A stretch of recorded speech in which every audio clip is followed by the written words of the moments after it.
Hey everyone, Mr. JZM here. I wanted to make this video and talk about some of my thoughts on the initial Terminus gameplay and the initial Liberty Falls gameplay, and some of my concerns. This video is going to be a little bit of a different format than what I've been uploading recently. It's going to be more candid. I'm just recording this completely live. I'm not scripting or editing anything, and I just want to give you all my thoughts because I have some concerns. But before we talk about that, I want to talk about some other people's thoughts, right? I saw this Reddit post, and the question that was asked is, do you believe that COD Zombies stopped being difficult since Black Ops 3, right?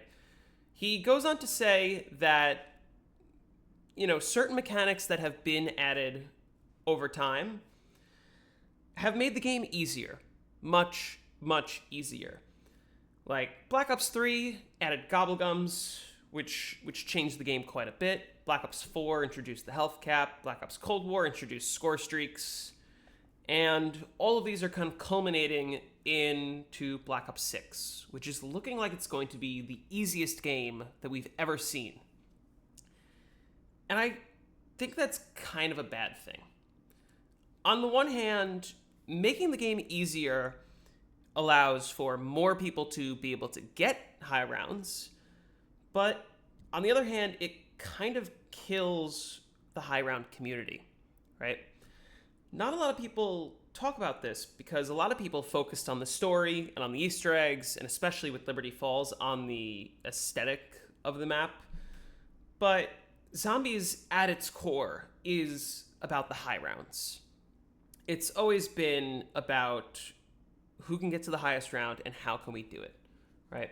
I'm going to show some Black Ops 1 gameplay as I talk about it, because the thing I find interesting about Black Ops 1 is Treyarch did not intend for players to get to the high rounds that we've been getting to.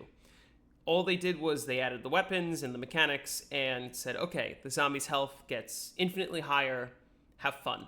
And I think what they expected a lot of players to do is what most players actually do, what most casual players actually do, which is pick your favorite weapon, maybe get the ray gun, maybe get the thunder gun, kind of train around for a while, kill as long as you can, and then eventually the zombie's health gets so high that your weapons fall off and you die. But we as a high round community have come up with creative solutions, right? Because when the game first came out, it was like, okay, how do we kill zombies on the higher rounds? Because we can't do it with our bullet weapons anymore. Oh, well, in this case, the thunder gun is the best weapon for killing zombies, right? But your ammo doesn't last forever, right? Eventually, you're going to run out of thunder gun ammo. So what do we do then, right? And for a while, we just kind of didn't know the answer, but then early on, somebody came up with the idea of, what if we hit the box, we got rid of our thunder gun, and we tried to get it back, right? We get rid of the thunder gun, we try to get it back out of the box, which I think was a very creative solution, because I don't think that's initially what Treyarch had in mind. They didn't think that players would get rid of the strongest weapon and try and get it back, right? And that got us quite far. And it ended up getting us to the point where we hit insta-kill rounds, right? Which Treyarch probably didn't even know existed when the game launched. They didn't know that when you hit round 163, the zombie's health broke. Except, how do we beat the record from there? Because what's stopping us from just doing that over and over and over again? Well, we're fighting against the reset, right? If you look in the top left, there's this timer here. That's because every single Black Ops 1 map, and a lot of maps in Zombies, almost every map in Zombies, has what's called a reset, which is where you can only play the game for a certain amount of time before your game will just end. It will reset back to round 1 because the game kind of gets overloaded and we can't handle it. So then the game became even more interesting because it was about trying to fight that reset. We wanted to play faster. We wanted to play as efficiently as possible, so we started incorporating traps with our trade outs. We started doing as much as we can to maximize the number of zombies we're killing while they're getting infinitely stronger. And every single map on Black Ops 1 has unique ways of playing. And that's why we're seeing all these old records still being beaten to this day. Right? This record's from a few years ago, but it was set almost 11 years after Ascension came out. And people still believe that this is beatable. Right? Even if we look at Call of the Dead. Call of the Dead had some incredibly creative solutions. The only infinite damage weapon is the VR-11, but it only kills very few zombies. So how do we work around that? Well, we figured out that if you hold zombies behind a window, because of the way the game was coded, they actually just die inside of that window after about 80 seconds. So we're seeing these new strategies that are coming out even 12, 13 years after these maps are launching. This is 5 months ago.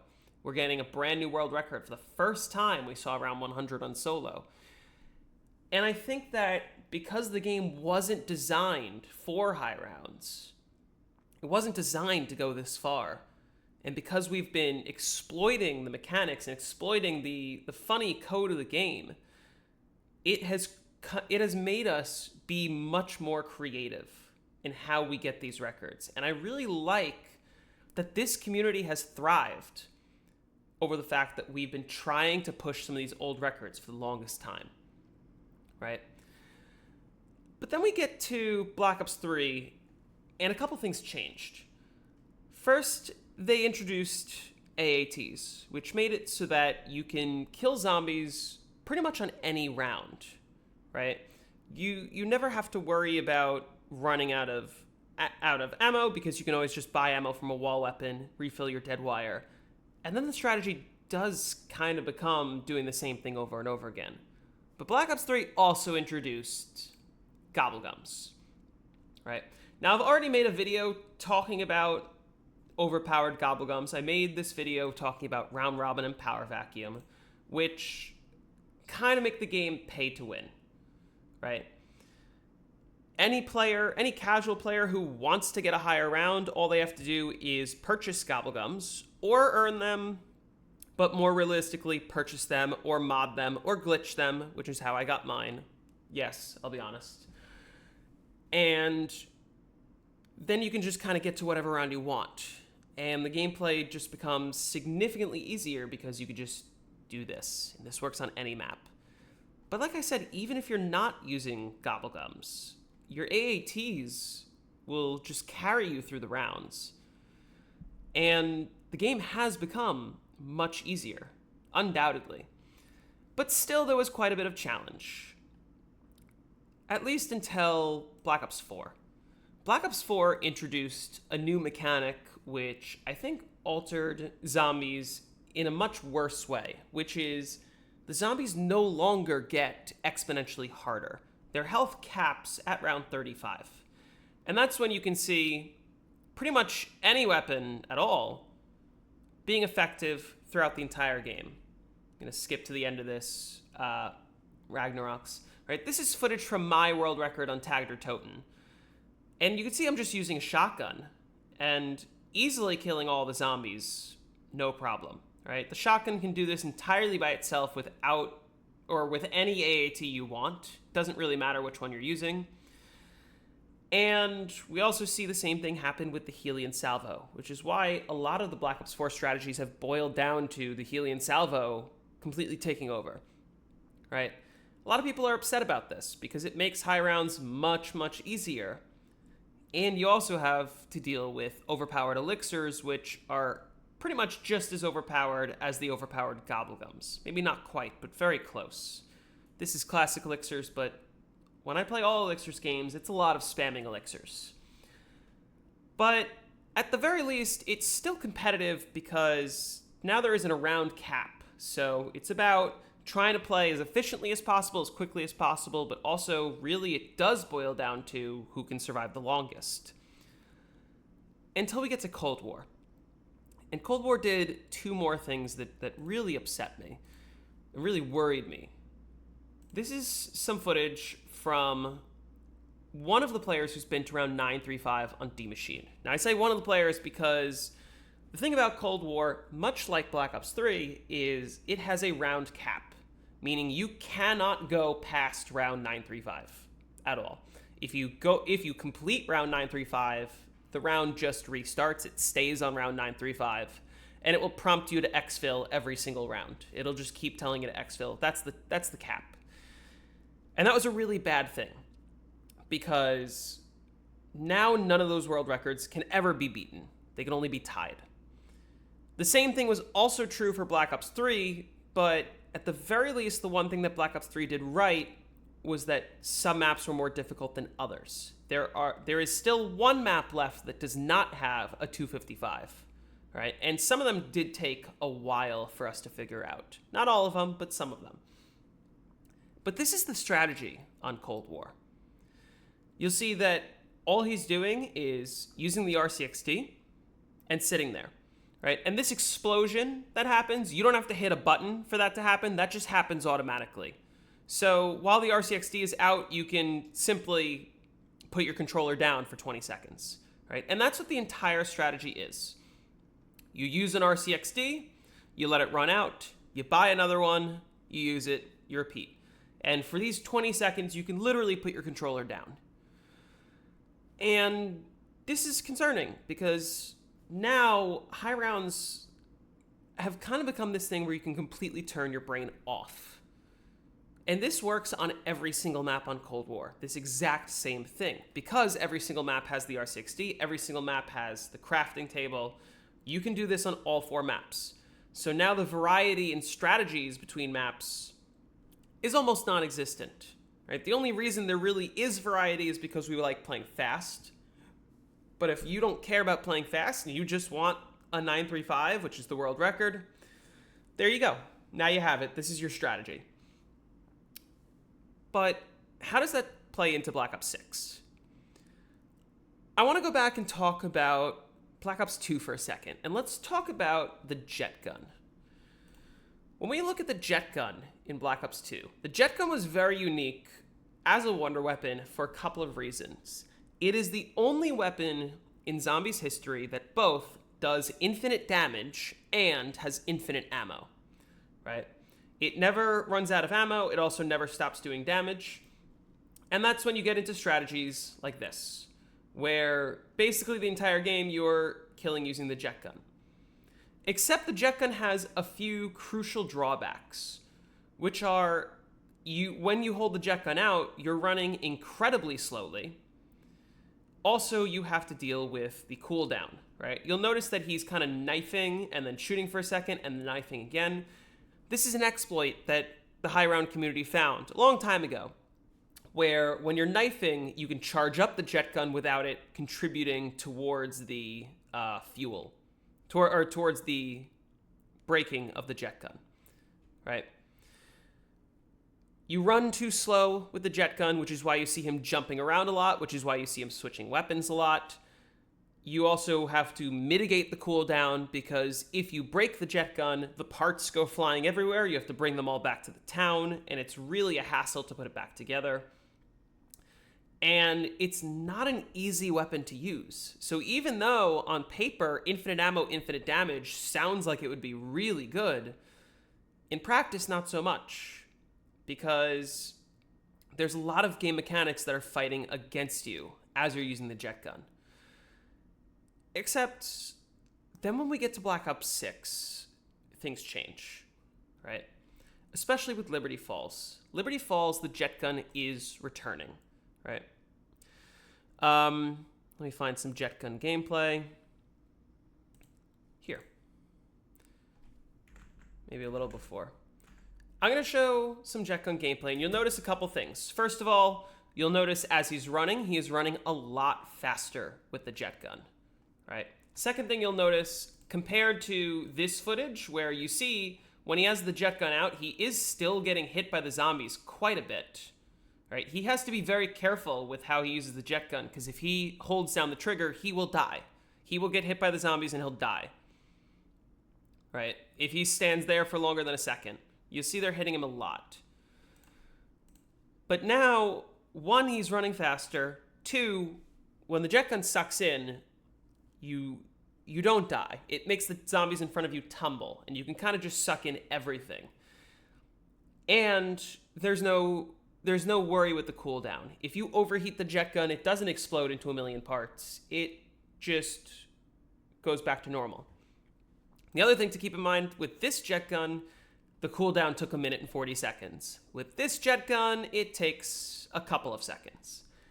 And on top of that, there's this extra thunder gun-like blast that you can use with the jet gun that just kills every zombie around you. So this all seems like it's going to be the most overpowered wonder weapon of all time. And that's a concern. Let's look at some of the footage. And you can see he's just holding down the trigger without a worry, not getting hit by anything. And just totally fine. I don't think he even got hit a single time there. And he was turning around, running multiple directions. You could see the zombies start tumbling. Right now he's starting to get hit, but I'd imagine you can find a spot on the map where you sit in a corner and the zombies only come from in front of you, and you just don't die. Infinite damage, infinite ammo, and all the drawbacks from the original jet gun, all the drawbacks that made people say that the original jet gun wasn't good, they're all gone. There's no drawbacks to this weapon from this gameplay, right? Except that's not the only thing we have to deal with, because not only do we have this super overpowered infinite ammo, infinite damage weapon, which, let me see if I can find footage of the blast. Let's see.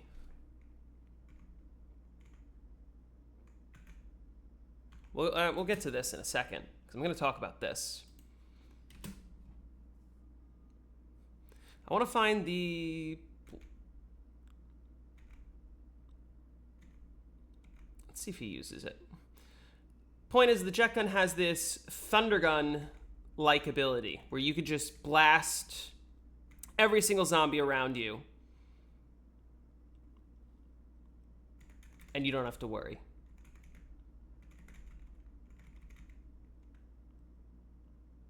There it is. That just killed pretty much the entire horde, except for the zombies that were really far away. And those, it knocked over. If you get all the zombies close to you, you can use that, and it will blast all of them. And you can see it's completely recharged already. So, to me, what this is looking like is this is going to be the most overpowered wonder weapon of all time. Full stop. And I think, based on what I'm seeing, it's very hard to argue with that. Except that's not even the most broken game mechanic that's going to be added. Right? Just like in Cold War, where we dealt with, these score streaks over and over again, we're probably going to be dealing with the same thing in Black Ops 6. Right? I'm going to skip to some of this Mangler gameplay. Right? Now, this isn't the only score streak that's being added. We know of a lot that are returning, especially chopper gunners, which can work the same way as it does in Cold War, where you can just kind of spam them infinitely. This thing looks overpowered. It looks like he's just kind of running in circles, killing absolutely everything that comes in his way. There's literally an infinity symbol next to the ammo down here. You can't die when you're in this state.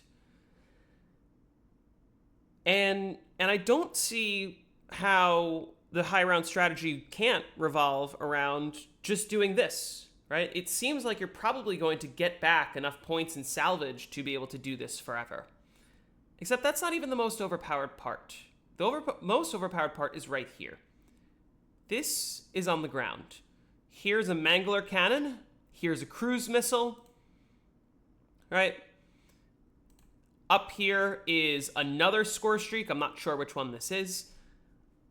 I don't know if it's the zombies that are doing this or the enemy or the boss zombies that are doing this, but either way, one of the enemies is dropping score streaks straight up. So I don't see how the high round strategy isn't going to be use one of these until it runs out, and then pick up another one off the ground, and then use it again, and do it over and over and over again. And I haven't even talked about the Gobblegums yet. Because in this footage, he pretty much doesn't use any Gobblegums. Now, we already know that a bunch of overpowered Gobblegums are returning. We know Shopping Free is returning. We know we know I'm lying. We know Shopping Free is returning. We know that Raindrops is returning. We know that Perkaholic is returning. We don't know that Round Robin and Power Vacuum are returning yet. But it's looking like it's going to be pay to win. It's looking like it's going to be completely pay to win. And I know that some people are saying, oh, we don't know that they're confirmed as buyables yet. Yeah, that's technically true, except they probably will be. We do know that if you pre-order the game, you get Gobblegums, so that kind of in itself is buyable. But think about Treyarch, right? And think about what Activision has been doing. It's only a matter of time before all of these gums... Yep, he just picked it up right off the ground.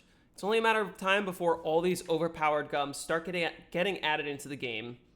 And it's only a matter of time before it becomes pay to win. Which maybe we won't even need pay to win because we have this overpowered jet gun and we have this overpowered score streaks. Now, this is just Liberty Falls gameplay. And of course, the jet gun is not going to be on Liberty Falls. But the Mangler will be. And all these other mechanics, like Gobblegums and score streaks and just being insanely overpowered, all of that will be on every single map, right? And that worries me, because it makes me think that the high round community as we know it is going to die. Now, my only hope, at the very least, is that maybe there won't be a round cap. Maybe we'll be able to go past round 935, and we'll actually see some really, really high records being beaten, in the thousands most likely. But this looks like it's going to be the easiest zombies game of all time. Look how many points this jet gun's giving, by the way. Just that 5-10 seconds of shooting right there gave him 8,000 points. And yeah, all of this worries me. All this worries me because I feel like everyone who thought that the games were getting easier and easier and easier, well, this is going to be the easiest one yet. High Rounds is no longer going to be competitive. It's just going to be who can play the same exact thing over and over again as long as possible. And that worries me. So, am I excited for Black Ops 6? I don't know yet. I'm definitely going to buy the game. I can't promise I'll enjoy it. Anyway, those are my thoughts about Black Ops 6. Let me know if you liked this more candid style of video. But let me know your thoughts down in the comments below. Thank you all so much for watching. I'll see you guys in my next video.